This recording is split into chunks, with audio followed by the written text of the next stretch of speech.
The new PBS documentary series Gospel by Henry Louis Gates Jr. examines the rich history of gospel music and its impact on the Black church. You can see the conclusion of the series tonight at 9 p.m. Meanwhile, we are exploring Detroit's gospel connection right here on American Black Journal. Let's start with a look at the evolution of gospel music with WMXD gospel radio host and historian, Dr. Deborah Smith Pollard.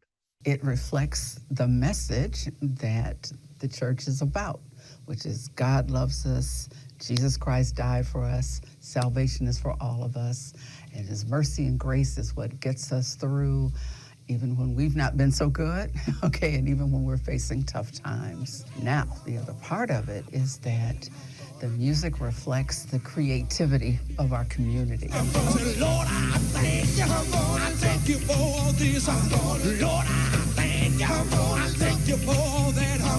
Right about now, 2 o'clock. Chicago is, of course, called the birthplace of it because that's where Thomas Dorsey, Mahalia Jackson, and so many others came together or were situated there.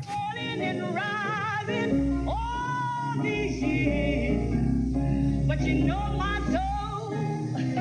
But when the convention, the National Convention of Gospel Choirs and Choruses, started in the 1930s, the third year after they were formed, they were here in Detroit, and Detroit embraced it. It goes back to even as early as the 1800s. The 19th century is where we had basically a split in the Black church. To this day, there are churches that are like, whoa, okay, this is kind of a lot.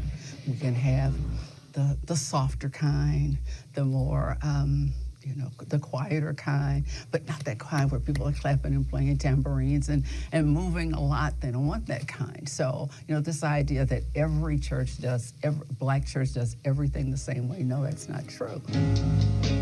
Oh, happy day. Happy day.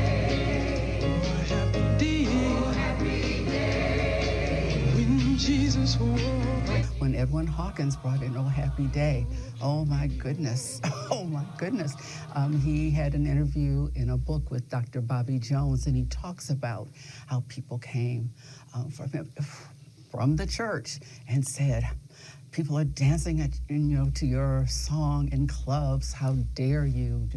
That's not sacred. And of course, again, today, it seems to be quite traditional. So then we move on to Kirk Franklin, and trust me, in a minute, there's going to be somebody else, because we have trap, gospel. Oh no, they can't go together.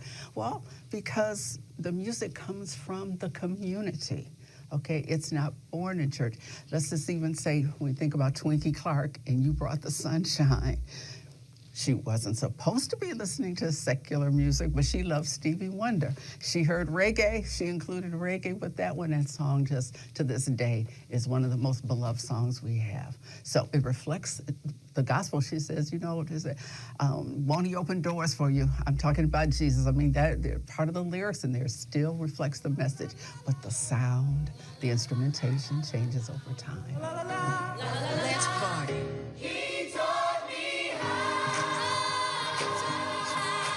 Some people are like, we want to sing quietly, we want to sound, let's just say, more European, and then there are others that we want to be ourselves. And so there was that split. So there is, I want to say, there continues to be that kind of dichotomy.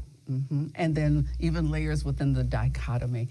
Just because some people think that a quieter sound is what we should reflect to show that we have, to them, evolved.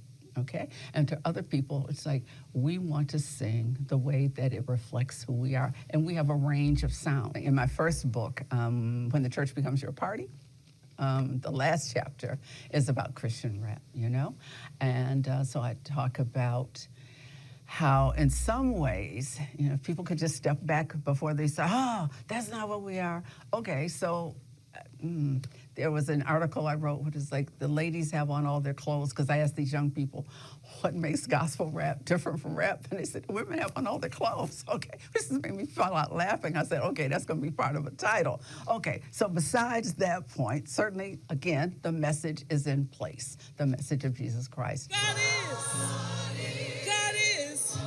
He is. play whatever you need, sing whatever you need to sing, as long as that message is getting out. It's still the gospel, and that's okay.